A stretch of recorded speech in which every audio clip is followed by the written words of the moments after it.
Good morning, everyone. It is 10:45, so we're going to get started. My name is Allison Olivo, and I have the privilege of introducing Johanna Berry Wasser, who is our first speaker for this morning for the breakout rooms. Um, Johanna Wasser is a pyramid model trainer and consultant for the Pyramid Model Consortium and Bright Futures, an early childhood council for Southwestern Colorado, where she lives.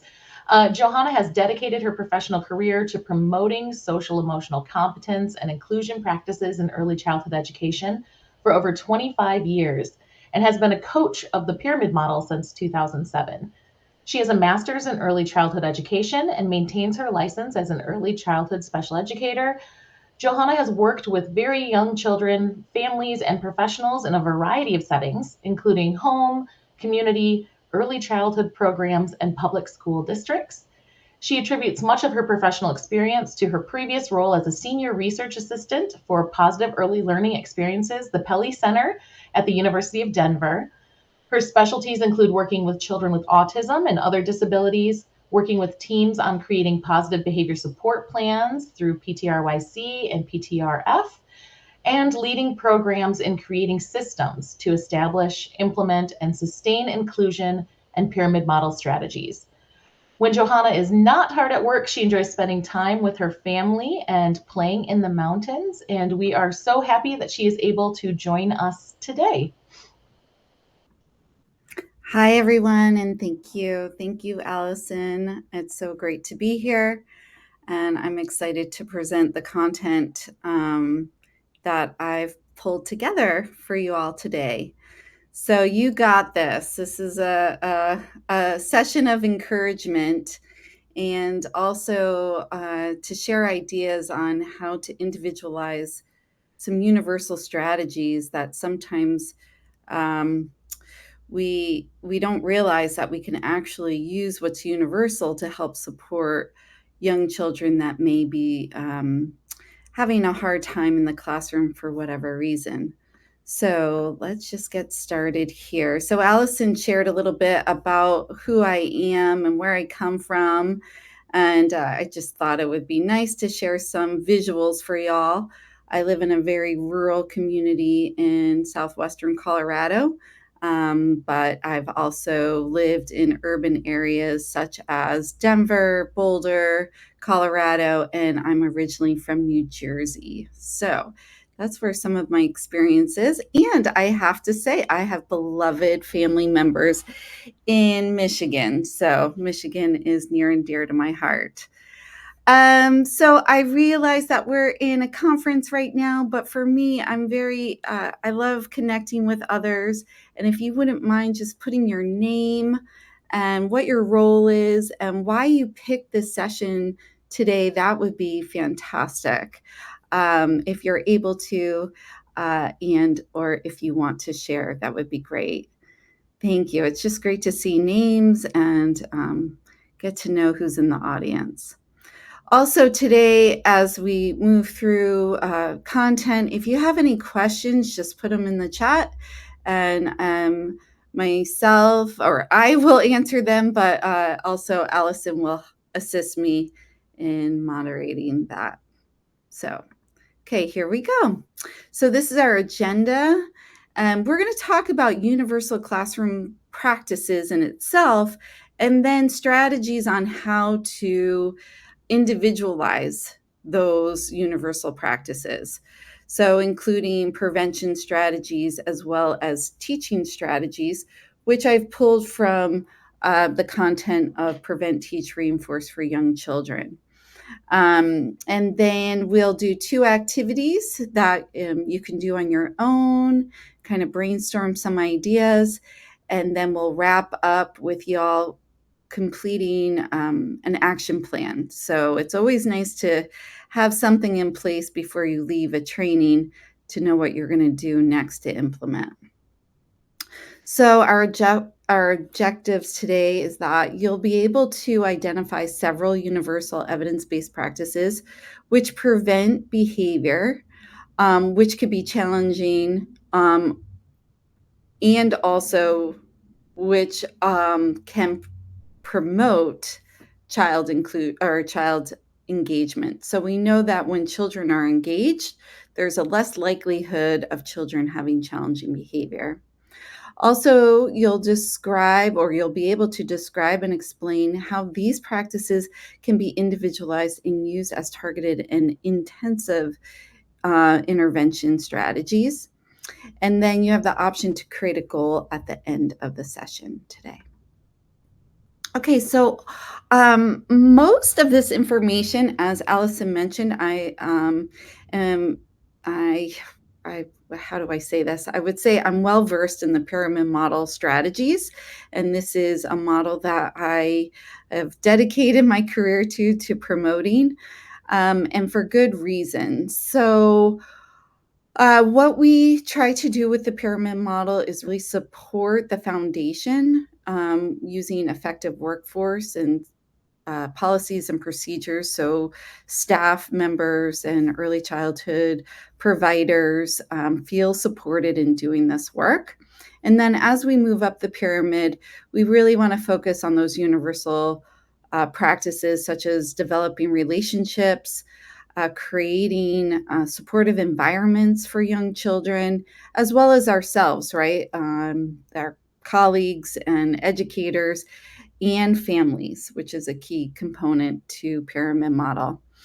As we move up the pyramid, we start teaching specific skills such as emotional literacy, how I'm feeling, how I read other people's feelings, um, how I identify what to do if someone's feeling sad or angry, and how do I respond when I'm feeling sad, angry, or excited, or variety of different emotions.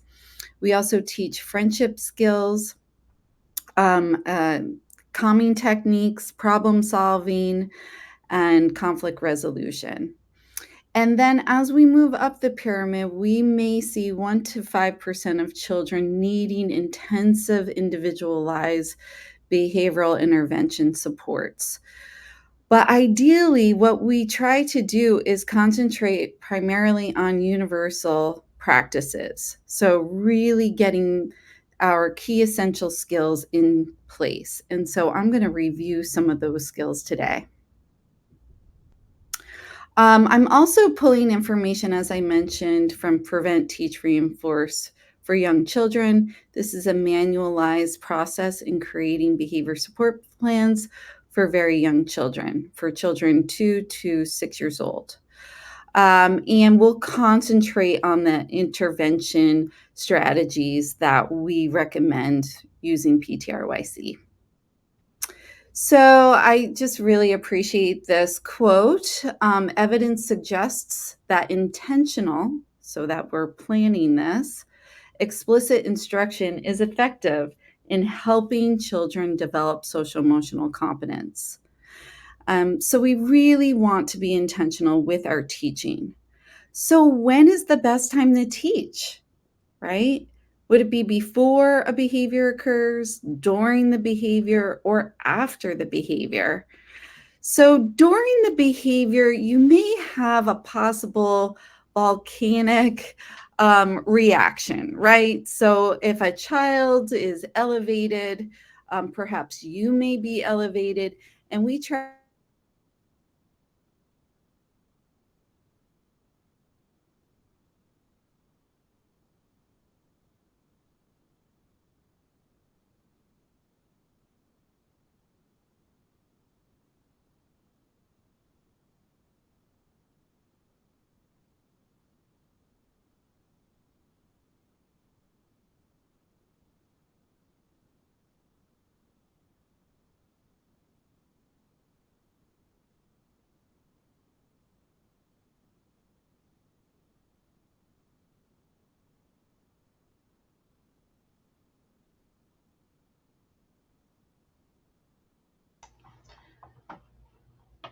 Johanna, are you still there?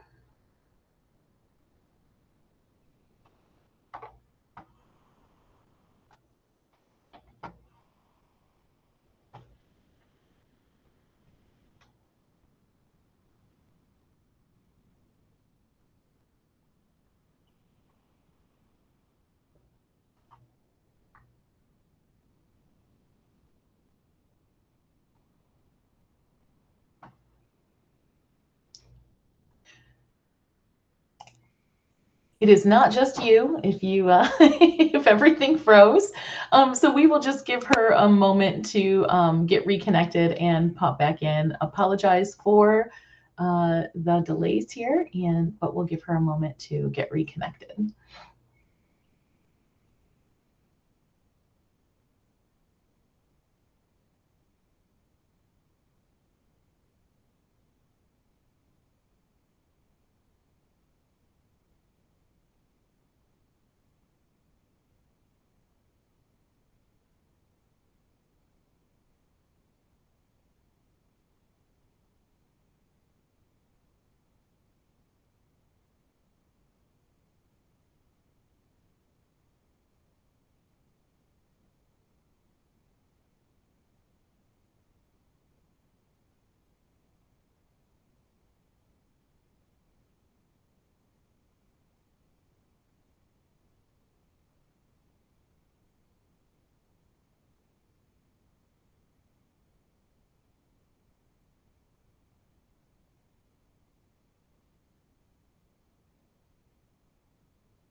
Hello. Welcome Hello. back. It Oh, happens. It's all good. you know, I'm just gonna roll with it. I'm so sorry, everyone. Don't worry, we're gonna get caught up, and ideally, I don't get kicked off again. I dearly apologize. So, um, okay, thanks everyone for your patience. Okay, here we go. Share. Okay, so right, actually, this was a great example, right? Sometimes this happens.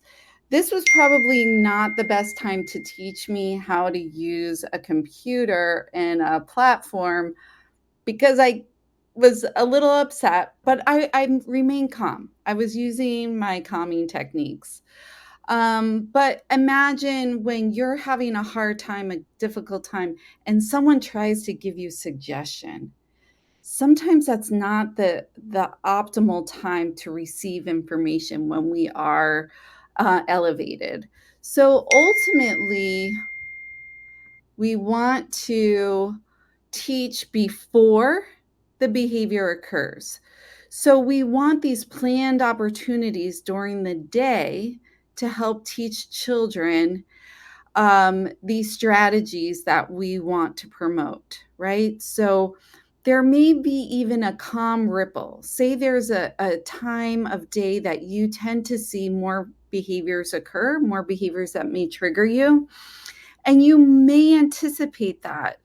So you want to set up children for success, and that might be an optimal time to teach. And or we may just have set times during the day that we're embedding these learning opportunities for children to learn and practice skills. The other option is potentially after a behavior occurs. This may be an optimal time to reflect with the child and come up with some ideas. Well, how did that work? How did that feel? What are some things we can do in the future, right? If that's appropriate technique for a child.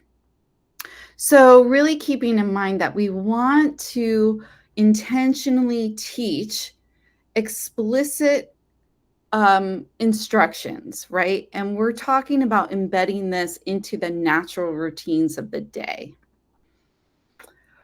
So, trying to avoid when children are elevated and at the height of challenging behavior is optimal. So, just as a reminder, we want to teach throughout the day, embed learning opportunities.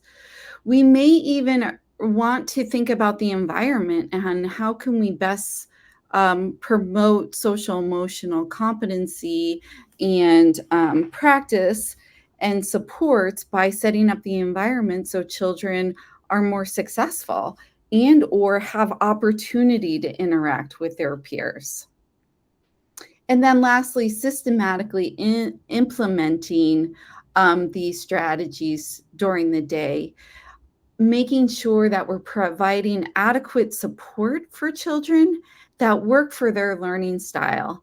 And ultimately, by doing all three of these techniques, we're really utilizing generalization strategies. So children can mix and vary between people and environments in using these strategies.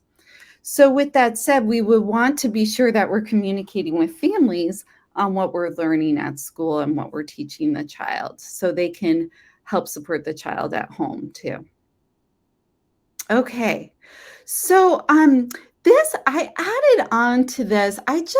I really appreciate this resource. So this comes from Susan Sandel and companies work with the building blocks for children who are preschoolers. It's a book that is fantastic. As a practitioner and teacher, I used it often and I always go back to it. So there we have some new resources online that are available to us through NCQTL. And I highly recommend going to their website. There's just a ton of information that is supportive, and it's aligned really nicely with pyramid model. So, how do we modify curriculum? Remember, we're talking about universal practices, but we may need to modify, right? So, some of the things we may do is change the environment to help promote success for kids, to help me know what to do when I enter a center area, or that the area is free of clutter and I understand how to access information or materials in that environment. Or I have opportunities to play with a peer and I'm supported by the environment because it's set up so where I can sit at one place and my peers at another place and we can play it a game together or we can interact with one another and it's more adequate to a peer-to-peer interaction.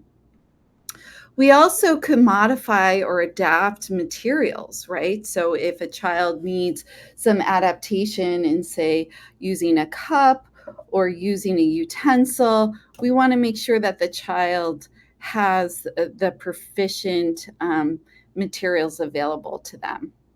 One thing I think about here, and actually it's coming up, so also simplifying an activity. So step by step, breaking down an activity so a child is able to complete task by task versus giving multiple directions and the child gets lost in what to do.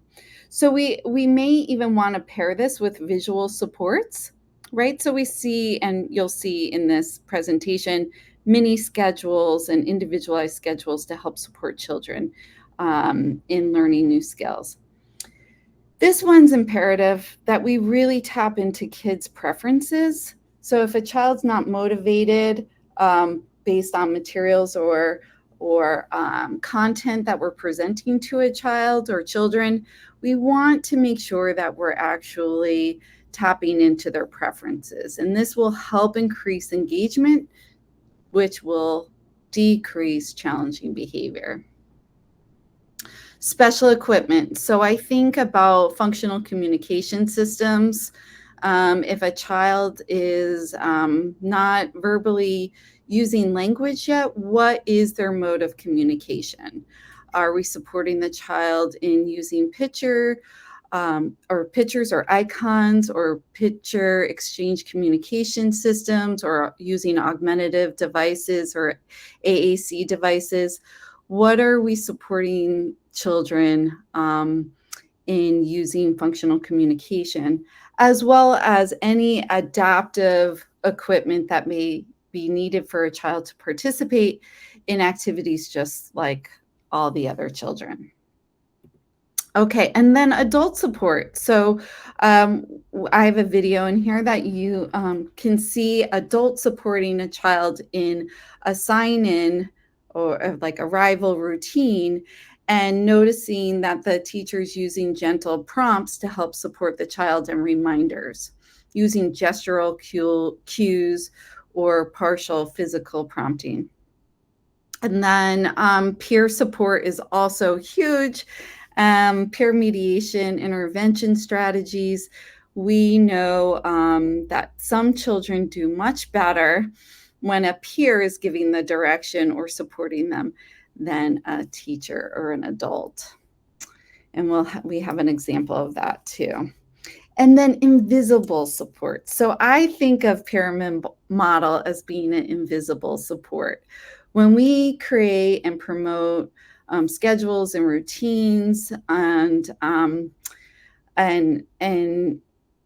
intentionally teaching, we're creating this invisible support for children that may need more supports in place for them. Why is it invisible? Because we're doing it with every single child, not just one or some. We're using these supports and universal strategies for all. Okay, so we recommend using 5 universal practices in PTRYC. This is one of the things that we look at to see if this classroom that may have a student in the room that's having challenging behavior and the team is asking for a behavior support plan. We first assess to see if these practices are in place in the classroom. Why is that? It's because these are 5 evidence-based practices that we know and that research has been able to show us are highly, highly effective for reducing challenging behavior in preschool settings. And that would be a 5-to-1, so 5 positives to 1 negative, meaning adult interactions with children. We want to see, and not necessarily if you give a direction or a redirection to a child, then you have to give them 5 positives.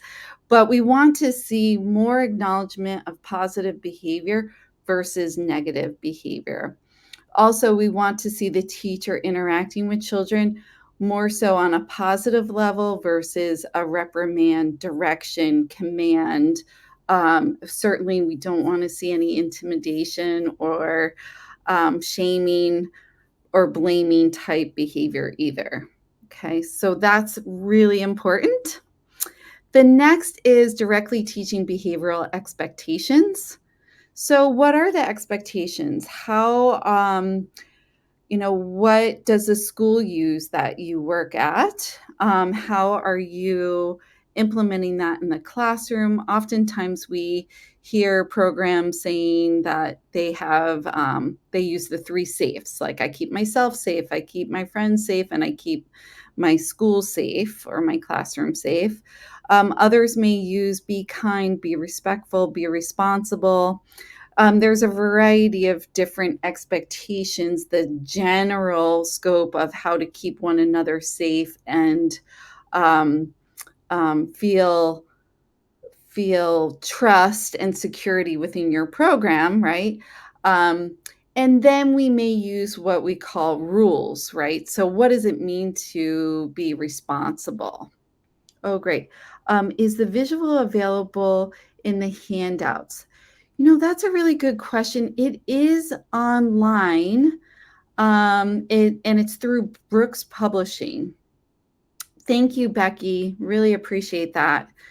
Um, so we want to make sure that we have five or less, right? No more than five behavior expectations. And so that would be posted with pictures on the wall, but not just posted on the wall. This is something that we would be talking about with children throughout the day. We would teach it at large group, we would teach lessons during small group, and we'd reinforce and acknowledge children throughout the day when we see children following the behavior expectations. Now, there may be a global expectation in the classroom, and then say there might be rules for outside play, rules for circle time, rules for cleaning up. And those also we want to make sure are less than five or five or less, and also visually represented, posted with a picture, and referred to often.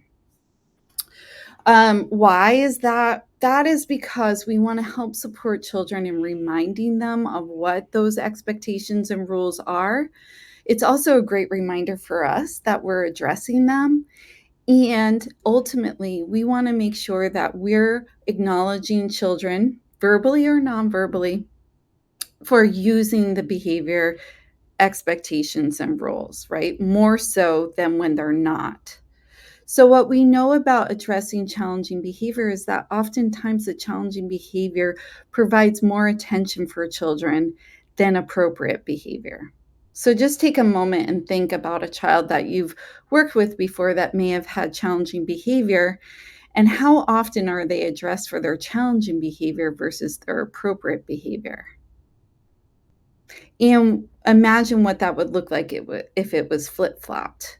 Oftentimes we see a huge reduction in challenging behavior when we flip that over and use that 5-to-1 or 10-to-1 ratio. Okay, next is that we want to make sure that we have a predictable visual schedule that's used consistently every day, that we refer to it, it's posted so children can see it. We're able to track that we're completing one activity, going to the next activity, whether we're using Velcro and taking the picture off, or we are flipping it over, or we have some sort of icon that is indicating where we are. But we want to make sure that we have something visual for children to see. Then we want to break down each one of those activities into routines, or say a task analysis, step by step. What do we do next? And so I'm going to show you some examples around that. And then lastly, we want to make sure that daily we're teaching peer-related social skills. So that could be friendship skills, that could be problem-solving skills, it could be impairment model. We have what's called a solution kit, which we help teach children how to problem solve with problem solving steps, and then using a solution kit as an option for solving conflicts that they may have with one another. Okay, so those are universal, which we call the Big Five. I'm just going to show you two examples of where we're going with this training. And as you can see, I have a chart with three levels, right? So we can imagine it being a tiered approach here, where we have universal practice, targeted practices, and then intensive intervention. So in this example, we see a teacher in large group, and she's got a visual schedule behind her. She also has a flip chart, so that's providing another schedule for kids on what their circle time routine looks like. But this is a universal practice. We'll want to see this in all classrooms as far as having a visual schedule. Now, the targeted supports, this is for individual children that may need an individual schedule, right? And so as you can see, all the schedules look rather similar. This is the daily routine, but they have different colors. And one in particular has an object schedule versus a picture card schedule. So we would consider this targeted, right? So only some children need this support. Not all kids, but some do. And then the last photo on the right, we would consider this as an intensive support where we see the visual schedule for all learners. But to the right of that, we see two individualized schedules that are specific for center time, and we see adaptation being used for both. So one of the kids really had a hard time seeing all the things that they wanted to do. So they would choose what they wanted to do during center time, and they were covered because they would take off the photos and or they were having a hard time completing one task before going to the next. So that's just one example of how we individualize that specifically to individual children.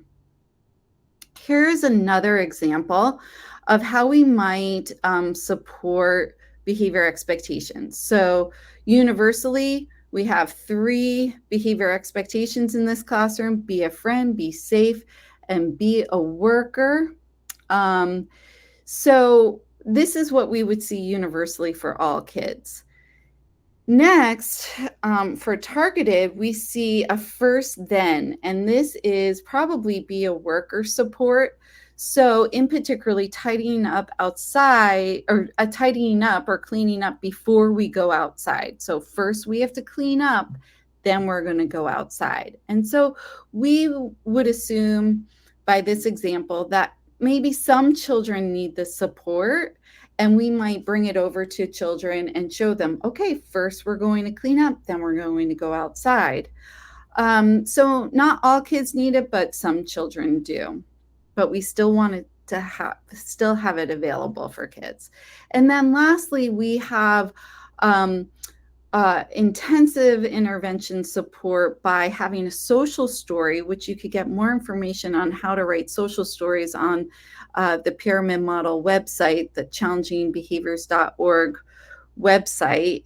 And in this particular example, it's written in the family's home language, which is Spanish, and the family could read this at home as well as the teachers could read it at school when the child comes to school.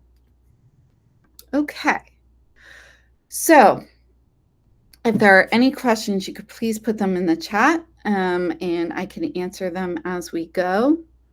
And if not, I'll just continue on. So after getting those universal practices in place, and honestly, sometimes this takes a while, right? So give yourself grace. One of the primary things that we try to do is prevent, right? Prevention. If we put more weight in prevention, we're gonna need less reaction to a challenging behavior. So some prevention strategies that have been researched and proven time and time again are providing choices, using visuals and schedules, embedding preferences into activities in events or tasks, altering the physical environment in the classroom, and then also removing triggers that may prompt a behavior that's challenging. Okay, so we're going to go through each one of these too. So this comes directly from the Prevent, Teach, Reinforce website or book, the manual. And so provides choices. This allows the child to select an option that is preferred, right? And when children are engaged in preferred activities or stimuli, they tend to exhibit fewer challenging behavior. It also allows the child to have some control over what happens. So choice is an overlap, right? Choice actually helps support prevention too, or I'm sorry, preference. It helps include that preference in there. So here's some examples. You might see universally in a classroom a choice board for greeting their friends, right? This is something that you could actually download and get from the NCPMI website, the Pyramid Model website. And we would see this for all kids. It might be a routine that we have when kids arrive, they greet their peers using a choice board. We may have some kids that have a hard time transitioning, right? I'm sure some of you have witnessed children having a hard time from transitioning to one activity to another. And we may use their preferences in, say, their how they might have a preference with dinosaurs. And so providing an option for them on how they're going to transition can help support the child in motivating them to move in a certain way that is a preferred way, and to help them with that transition. And then in this example, the intensive support is, this might be a reinforcement choice board for a child. So if they're completing a task that's super challenging for them, or say they're working on engaging in a particular activity for a longer time, we might have them choose a reinforcement to help acknowledge that, wow, you worked really hard, way to go. And so you can see here we've got cars, toys, little tickles, and these are the child's preferences, and they get to choose which reinforcer. So again, same strategy, but we're going from universal, targeted to intensive. Now we're going to look at predictable schedules. So here's a schedule that you might see in a classroom, right? So everyone has a visual schedule. And we might have some individualized schedules in place for using the first, then next board, which is highly effective. So if this is a strategy you have not used yet, I highly recommend it. You can use language. You can ultimately have some sort of visual, like a visual cue here. Or you could also use objects. So say first we need to do writing, and then you can have snack. Right? That can be really helpful. And then here is more intensive, where the child's selecting what they want to do, and then they're going to use this as their schedule for the time allotment that they're engaging in an activity. So for instance, this could be circle time, right? Maybe this is the circle time routine, and they're doing music and then calendar, friendship skills, and then yoga, and the child knows what's going to happen next, and they can take it off if they want, or maybe a teacher takes it off for them, letting them know that this will end. Clear beginning, middle, and end. That circle time will end at some point. Here's another example of an intensive intervention, and this was a little one who was transitioning to kindergarten, and he was making huge strides in transitions, which was really challenging for him. And so the teaching team decided to make his schedule smaller. So it was a little bigger than this, but I don't know if you could see it. On the right, there's a dry erase marker. And so he would check off when he transitioned. And this was remarkable. This worked so well for the student. And it was something he was able to transition with to kindergarten. So, and speaking of that, this is also a strategy that we could continue to reduce inside. So basically fading that support, but still having it. How many of you use your your phone for your calendar and your reminders, right? So this is somewhat similar, trying to make it more socially acceptable or appropriate in school and work environments. Some of us will always need schedules and visual schedules. So this is just another example. So we want to embed preferences during our activities, right? So here's an example of what we might see universally. So um, I just love being in the classroom. First of all, let's just say that. Miss it greatly. But when I was a classroom teacher, I would always ask my kids, hey, what do you want to know? Right? What are you interested in? And so maybe in this situation, the teacher asked the children, and majority of the kids said either I want to build or I want to play with tools, or maybe we've got some families who are in the construction business or engineering profession, and the children are really motivated to learn about building and structures, or maybe you're doing a study through your curriculum and it's a building study. And so the teacher created a construction zone or a building zone in the block area. So this is engaging children because this is a preferred activity that they want to learn about. We can also embed preferences in routines, right? And say we have a student who's having a hard time participating in group activities in large group, and maybe we add a preferred song or multiple preferred songs to the song choice board at Circle. So in this example, the shiny fish, right?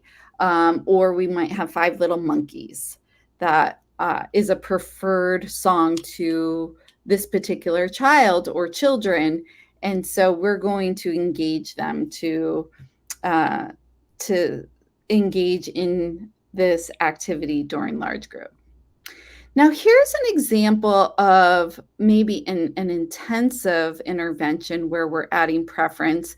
And this could be perhaps during center time. If you've ever worked with a student who's had a really difficult time engaging in one area in the classroom, maybe you see a lot of wandering, maybe you see a lot of tantrums or meltdowns when you're promoting engagement.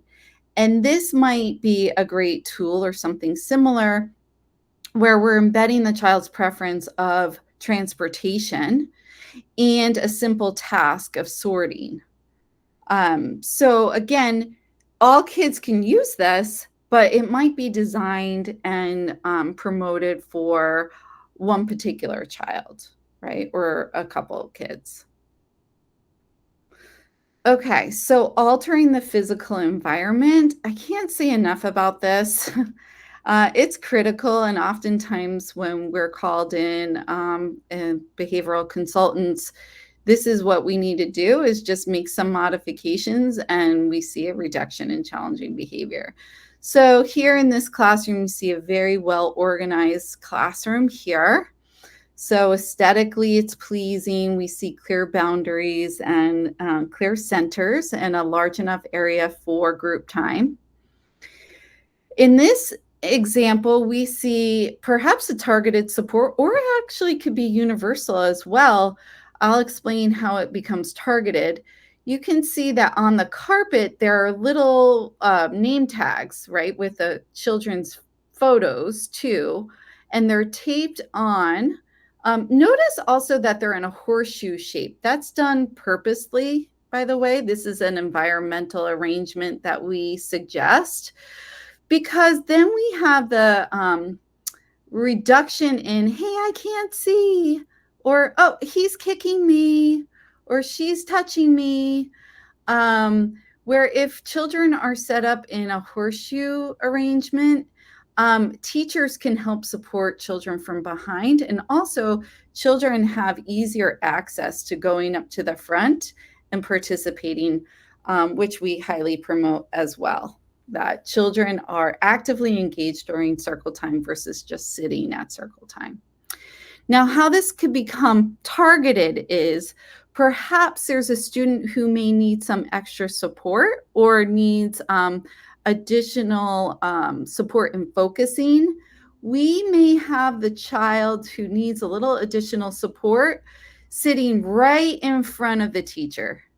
So maybe not right next to the teacher, but right in front, because the focal point is forward, right? And we can rely on our staff for prompting and supporting kids from behind. Okay, so next, how we can make this individualized perhaps in the environment is, remember I mentioned that we can have equipment to help support children. This example here is a little basket that the team created for a child that they were supporting, and his augmentative devices that they were using for him during circle time. They were all in one spot. And so when there was a song that they were singing or a book that they were using, they had those augmentative switches for him to use so he could participate equally as his peers were. Okay. We also may provide, this is just to show how we could have optional seating for children. And it was just a photo of all these different types of alternative chairs that kids could sit in. But maybe we need to offer an alternative seating for a particular child to help support their engagement. And perhaps that's even a choice board. We may actually include some visual environmental supports in supporting children in what is expected of them too, and where those place visually in the classroom. The last thing I'll say about physical environment is remember that adults are also part of that physical environment. So one thing that we promote or recommend is zoning your classroom. So coming up with roles and responsibilities for each team member, and also that includes where are you going to be during the day, especially during center time or free play time. So we're not clumped all in one spot, that we're equally distributed within the classroom, and we could all see one another, but we're zoning those particular areas. Okay, so this is the last prevention strategy before you do your first activity. Removing triggers, right? So I'm sure if you reflect on it, you can think of a child that you worked with or that you've known who has had a very particular trigger. I always think of a little girl that I worked with many years ago, and her trigger was hearing the song Twinkle, Twinkle, Little Star. The moment that song was played in any form, whether it was sung or it was auditory, whether it was slow or fast, even the first few notes, this little one melted down so quickly. So when I'm thinking of a choice board for this little one, I could eliminate Twinkle, Twinkle, Little Star as being on the song choice board, right? That's something we could do. So universally, this is an example from a classroom that I've worked in, and they have just provided all these visuals that they know have worked to help reduce triggers. They've got their volume control, they've got their cleanup routines or the routine of where they're at, their behavior expectations. They even have the social skill that they're learning posted here, as well as a core board visual for alternative communication, and of course Tucker Turtle.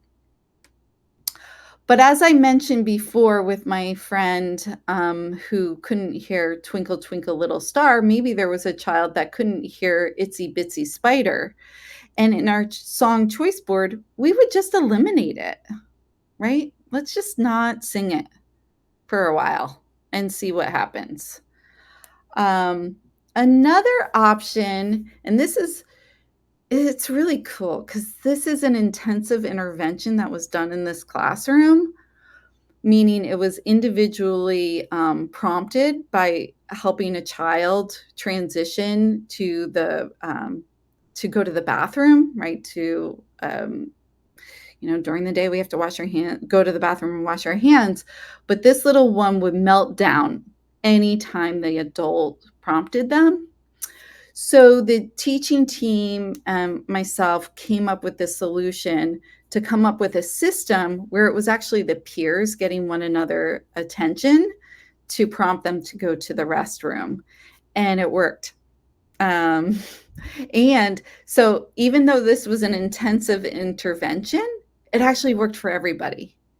And so this was one less job the teachers had to do, right? So how it worked was, who needs to go to the bathroom? You would just pick the next person in the line that that name is Samantha.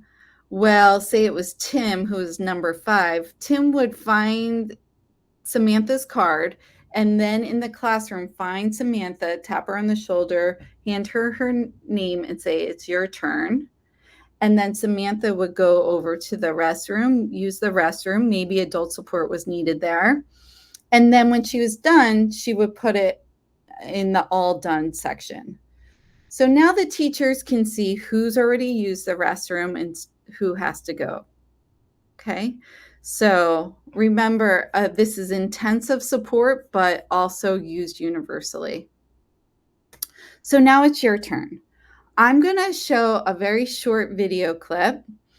It's in a classroom that I've worked in, and so please be patient, and you will see the behavior that is of concern, and know that this was something that occurred every day.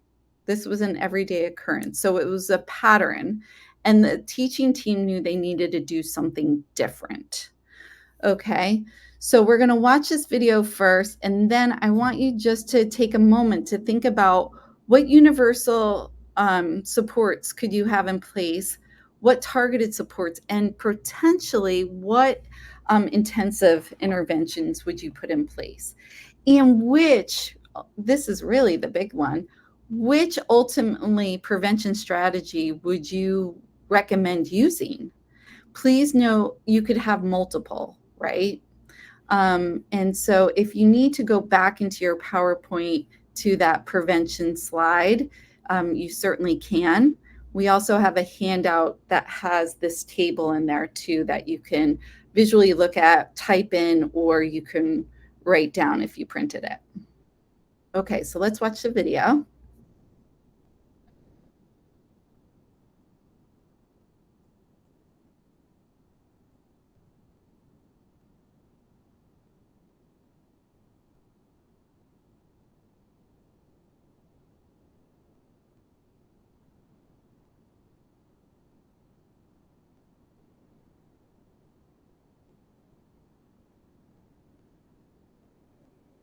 Hey, Johanna, video's not playing.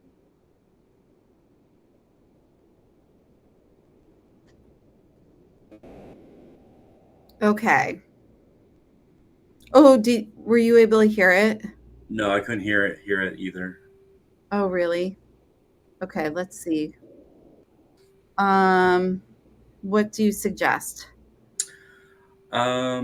You can share just a YouTube video at the bottom of your screen if you stop sharing and then reshare the YouTube video itself. Oh, okay, let's try that. Okay. I get a little nervous, so I stop sharing the audio and Not that. Just stop your screen share. okay, yes. Okay, thank you. Okay, and then reshare, but the YouTube video. okay, let's see. I might have to do it this way. Do you see that? Yes. Okay, Do you hear it? Liam, can you come and roll the dice? Can you roll the dice? Not yet. Time to sit. Thank you. I know, I'm going to change it. All right, we are going to clap hands when we count. Ready, Liam? It's Liam's turn. It's Liam's turn. Thank you. Liam's turn. Nice hands. All right, Liam, ready? We're going to count. 1. Okay. Okay, so take a moment to think about what's a prevention strategy that could work in this instance for this little one who is getting up and pushing his peer, in particularly this particular peer, when they would get up and participate in large group. What is at least one prevention strategy that you could think of, and how would you stagger it, or how would you individualize it for this particular child?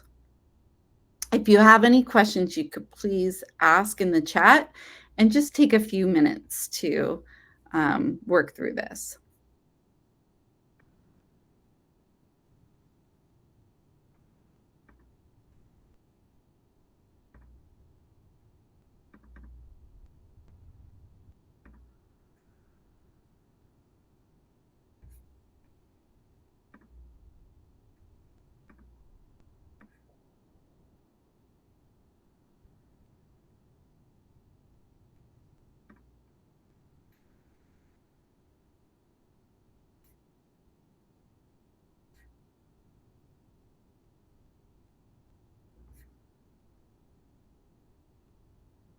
Great. Okay. Erin said, remind practice expectations for the activity before starting.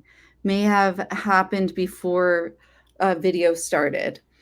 Yeah, but this is a great universal support, right? So universally, we're going to review the circle time rules, and maybe even targeting particular children and giving them another reminder, right? Maybe paired with a visual, right? Great.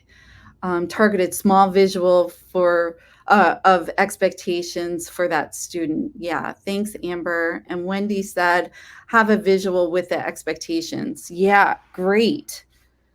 Use visual reminder. Absolutely. And if you had any ideas for the intensive intervention, you can add that too. Have more practice and model what would look like before it happened. Great. Thanks, Meadow.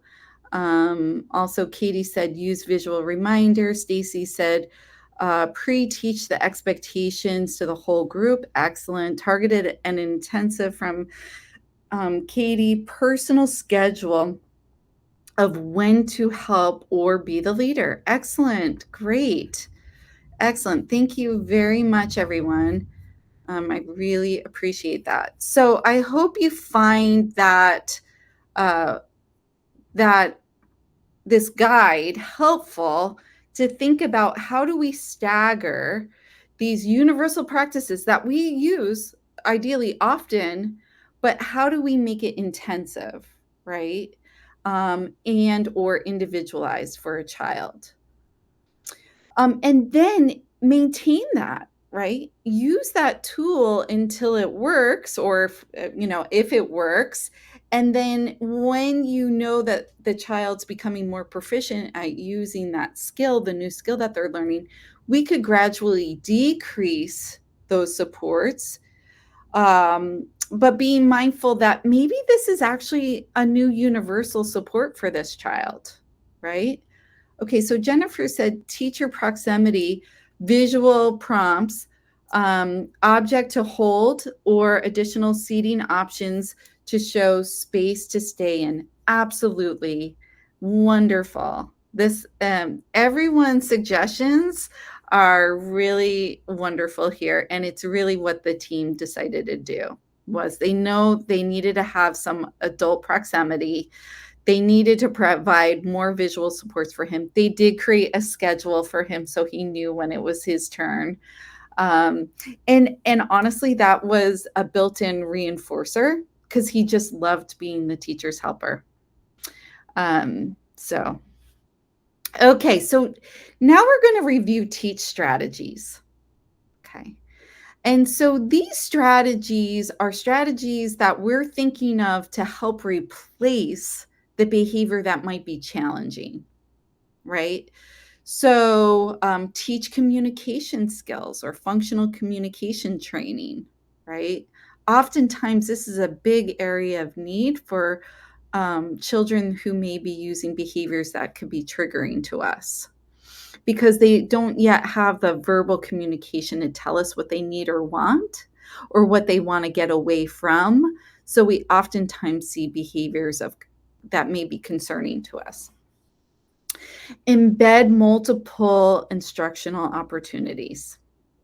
So that's repeating what I was going over earlier, but we really can't say enough about that. The more times we could embed learning opportunities throughout a daily routine, the best. And we can think about this for embedding IEP goals in daily routines, as well as any other targeted goals that you may have, as well as if you're using a curriculum and there were, say, objectives that you needed to teach, you can embed those learning opportunities during the day.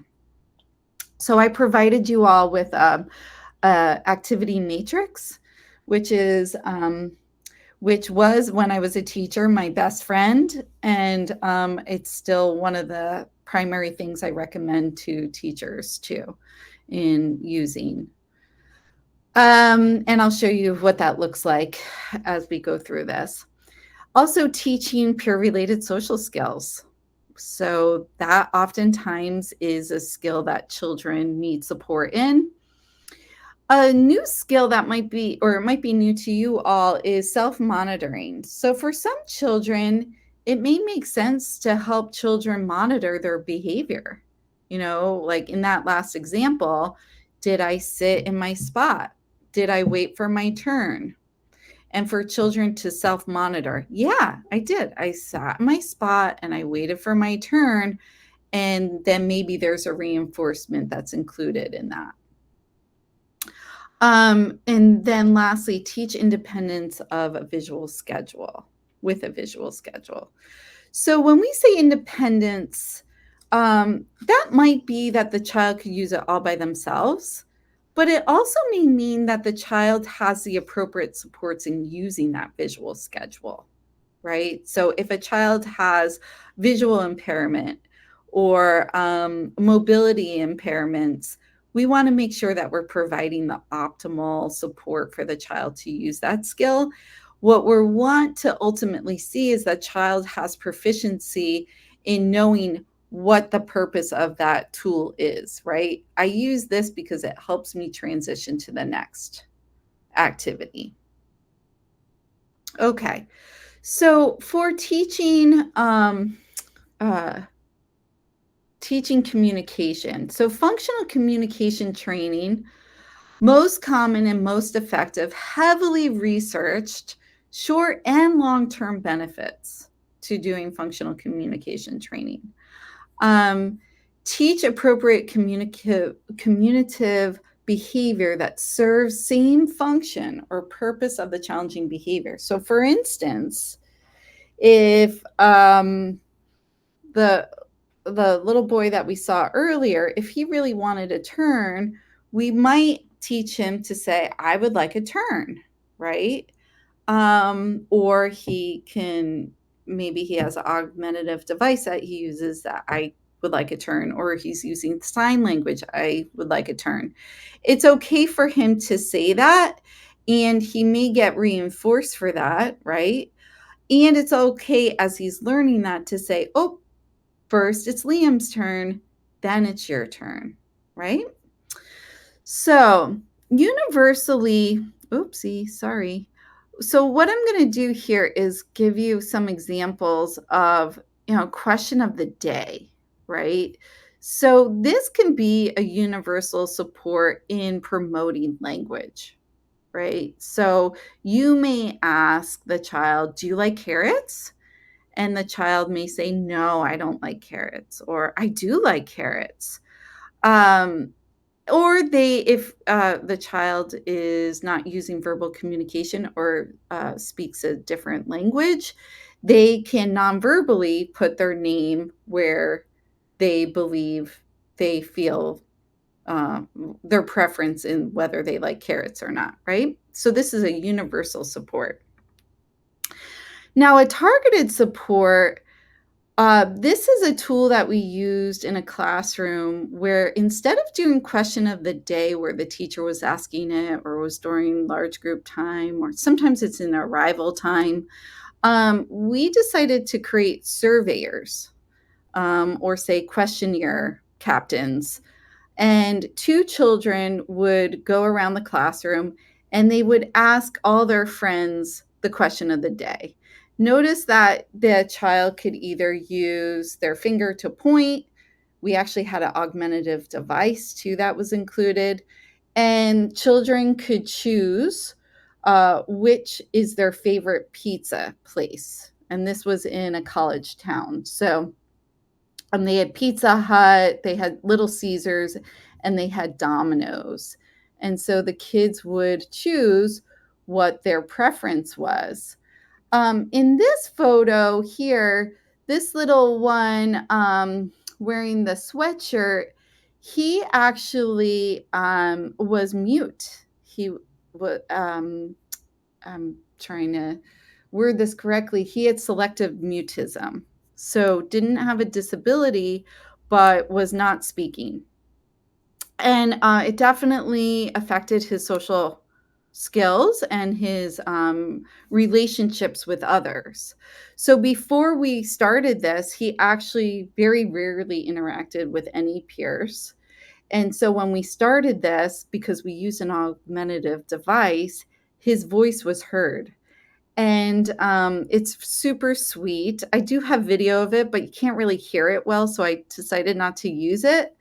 But these, in this example, the two peers would go around the classroom asking each of their peers, and the little one with the sweatshirt, he would use the augmentative device, and then he would hand the marker to his friends to fill out, or they would fill it out for them. And his peer was his coach. His peer supported him in this process. So that's peer mediation strategies. So this is a combo, right? We had peer interactions and we had teaching communication. So in the example here that I'm going to show, which is a video, which I hope works. Let's see. I'm going to pause it. And then I'm going to stop sharing. I'm learning. I'm going to stop sharing and then I'm going to share my screen. In this video, what we learned, oh, I can do this. I'm not going to panic. Still not panicking, promise. Yay, I did it. Okay, so in this video, we were working closely with the special education team, which is always recommended.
So it looks like we may have lost her again briefly. So we'll just give it a minute or two while she reconnects.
I'm back.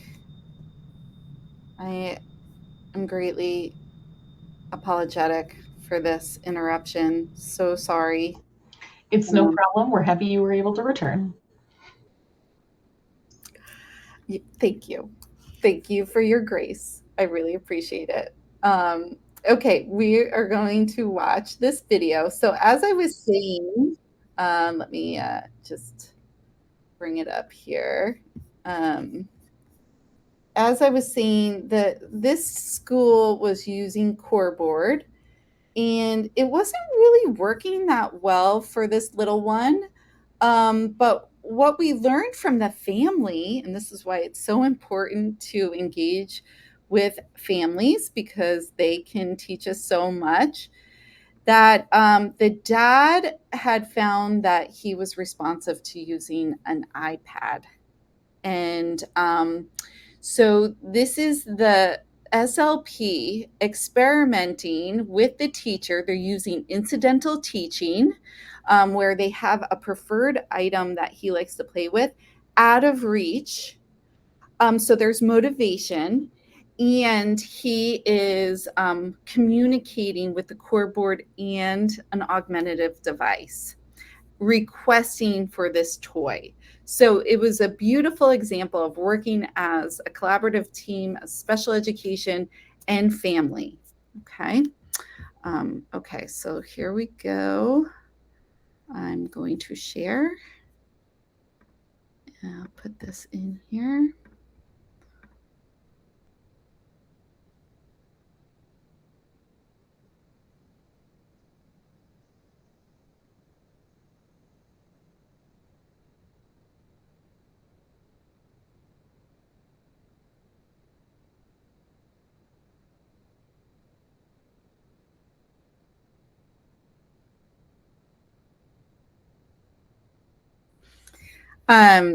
What's really exciting is that the following year, the child had the same teacher and he started speaking verbally, which was really cool. So this little one is just thriving in elementary school now, which is lovely.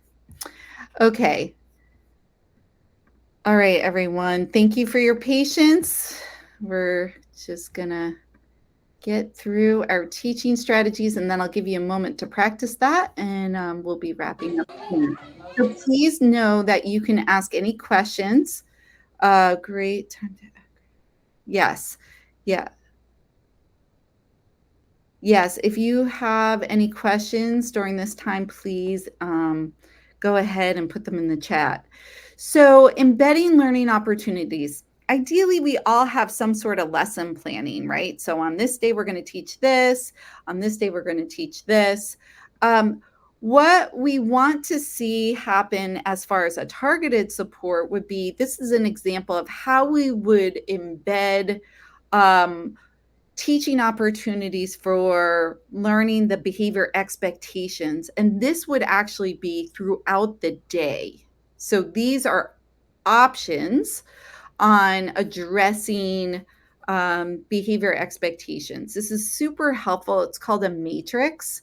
It's super helpful for teachers to lesson plan with and or reminders on when to help support children or reinforce children. So an intensive intervention approach would be to have a specific matrix designed for individual children. So in my classroom, all the children that had IEPs, I had a learning matrix for each one of them where I knew when to embed their IEP goals throughout the day. So I would help promote generalization, and it would help me know how to support and teach or what materials I needed for particular activities that we were using to help support children. So you do have an activity matrix in your handouts, a blank one. So I highly recommend that. Also, that last on the Head Start Center for Inclusion or the Head Start website, you can get a little 15-minute in-service review on what activity schedules look like and how you can use them in your classroom. So I highly recommend checking that out. So thinking about promoting peer-related social skills, we can embed that throughout the day using a variety of different ways where peer-to-peer interactions can occur, such as buddy play and snack captain and friendship bins or table captain. These are some ideas that we can use. So here is an example of a teacher teaching and reviewing a social skill at large group time. Okay, so all the kids are receiving that information. Here's an example of the same classroom of who are the snack captains for that day. So there's an AM class and a PM class. And so these three students were targeted to be the snack captain. And the snack captain's role is basically, passing out material at snack time. So we're getting this peer-to-peer exchange with handing out napkins or cups or bowls. And then here is an intensive intervention support. So at this table, there are multiple children with disabilities, and the peers have, even though it's universal, it's still targeted and intensive. There is a sentence strip for the kids. I want a cup, please. And that's another way that we can help support all children. So in this classroom, every child had an opportunity to be a snack captain. It was on a rotation basis. No matter what your abilities were, we would find a way for all kids to have that opportunity. Okay, so let me know if you have any questions around that. I know I'm going rather quickly. This is our last strategy before you can practice on your own, and then we'll wrap up. So self-monitoring, universally, we might have we have posted behavior expectations. We're checking in with kids all the time on that. Was I safe? Did I right? I might be modeling that. Using role play in large group. I might have puppets that I'm using. I might be reading a story and sharing with children like, oh, was he being safe? Or was she being a good friend? So a targeted support may be the tools that we recommend using, in pyramid models. So one of my most favorite is the relaxation thermometer, where we can check in, I'm feeling pretty warm right now. I have to say that the 2 times that I've lost internet on this conference, which I've been looking forward to for weeks, I've remained fairly calm. I would say I was a number 3 on the thermometer or relaxation thermometer. Definitely not a 0, but I didn't get up to a 5, so I'm proud of myself. But these are strategies that we can use to help check in with kids. Like, how are you feeling right now? Another tool, and I'm sorry, it's a little covered here. It's on the NCPMI website, and it's this rule card activity that you could do with kids, and you could make these tongue depressor signs with a stop sign and a go sign. And we can review, is this a stop or a go? As far as, is kicking your friend a stop or a go? So again, this is a self-monitoring, but a little bit more specific and targeted as an instruction.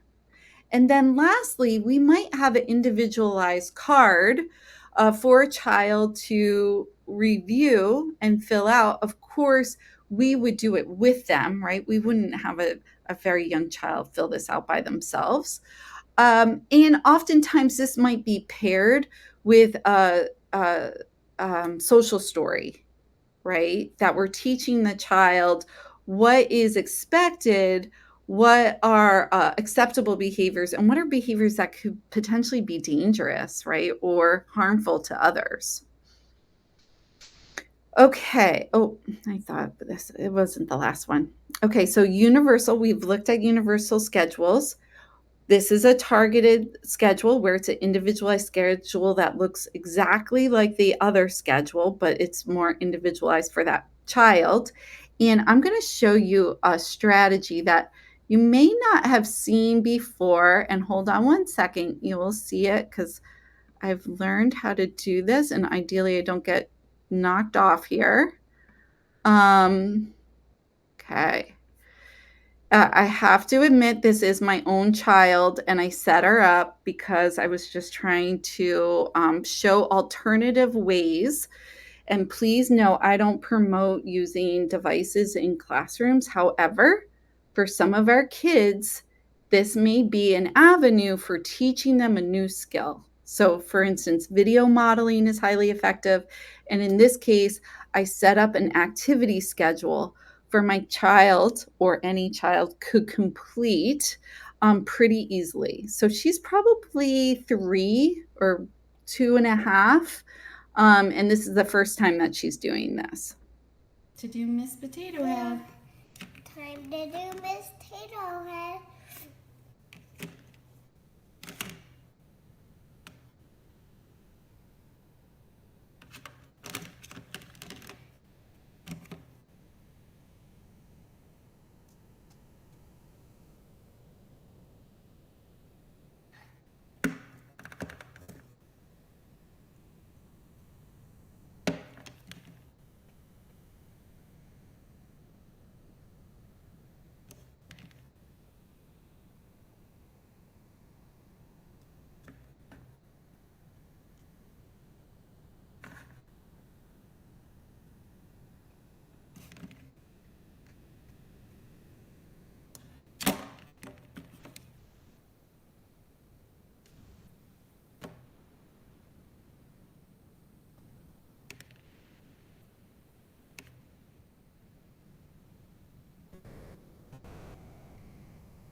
Okay, so let me stop sharing.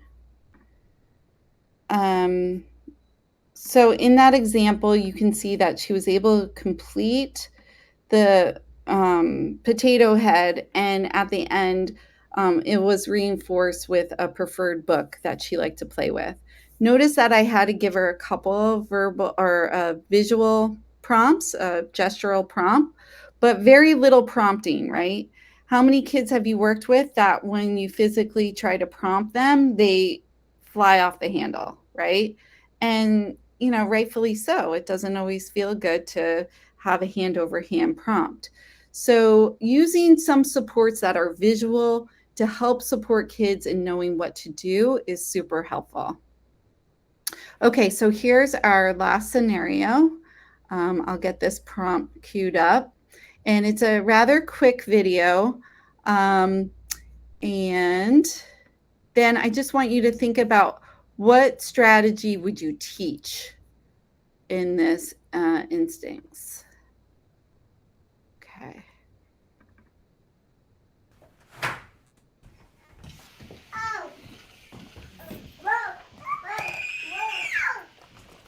Nice, not Michael. Nice, Michael.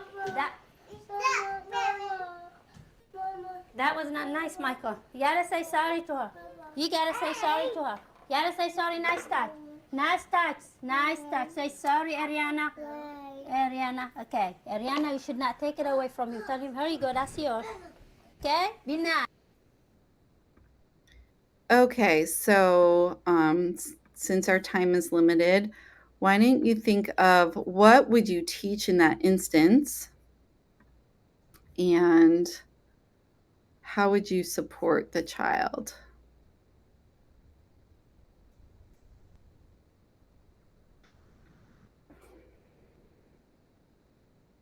And you don't have to put it in the chat if you don't want, because I realize that time is limited.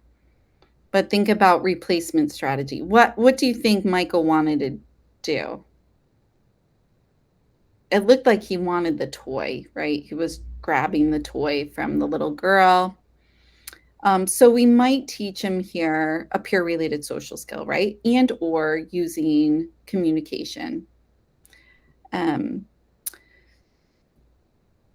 So, and then levels of support in getting him there. Sorry, I'm not trying to rush you all through this. I just want to make sure we get through everything. So I do have a list of resources in the handout or in the PowerPoint. So feel free to research those. I also have a checklist from the Unpacking the Pyramid Model manual or guide, which is lovely. We have one for preschool and infant and toddler classrooms. And if you have any questions, feel free to ask. And if you have a moment to jot down an action step, that would be lovely too, just for your own keepsake for implementing when you get back into the classroom. And thank you so much for all your patience. Johanna, there's one question in the Q&A about the 5 classroom practices to improve behavior. Wondering if there is one practice that tends to be easiest for teachers to start implementing in their daily practice right away. I would say the 5 to 1 is, and also it has a heavy effect, meaning I think of Dr. Phil Strain, who was my mentor for so many years.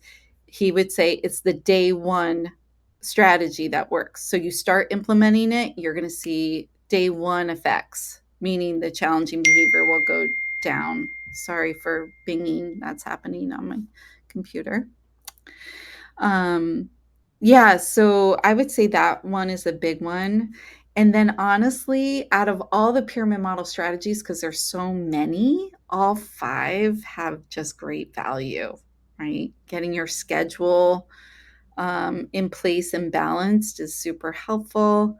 And thinking about breaking down those schedules is great.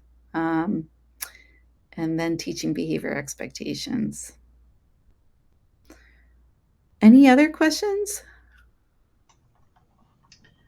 I think we're all set. Great. Yeah, it's 12:15. Thank you so much for your time and your expertise.